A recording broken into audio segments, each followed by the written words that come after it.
کنی چی میگم. سمتلا خانم با تو هم رفتی اونجا مواد قشنگ، لباست قشنگ، خونتون قشنگه نداریم، اینجوری آروم میشینی یه گوشه‌ای، سفره مفره جمع کنی پنگ کنی ظرف بشوری نداریم. تو کمرت درد میکنه. بابا من کمرم درد نمیکنه آخه.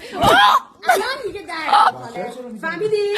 الان دیگه درد میکنه. موز ماره بله باری که پیش چطوری. تو سالی یه بار خونه خودمون سفره رو جمع میکنی.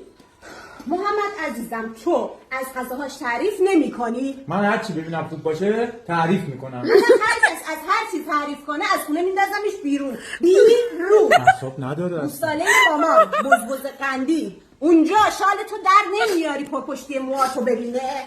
چرا؟ من اصلا چشم شور نیست. شور نیست، اسیدیه. اگرم در آوردی نمیگی سرم سیر سیاه میزنی، نمیگی سرم سیر سیاه برای قطع ریزش مو، محافظت مو، رشد مو، ضخامت مو، پرپشتی مو خوبه. فوری میره برای رامتین علی و آبتین علی میخره. بدبخت پرپشتی موهاتو ببینه همانا کچل شدن خودتو 7 نسل بعد همانا. بیا بریم یه شب خاطر انگیز برای خودتو خواهرت بسازم. هر کی سرم سیر سیاه میخواد کلمه سرمو کامنت کنه.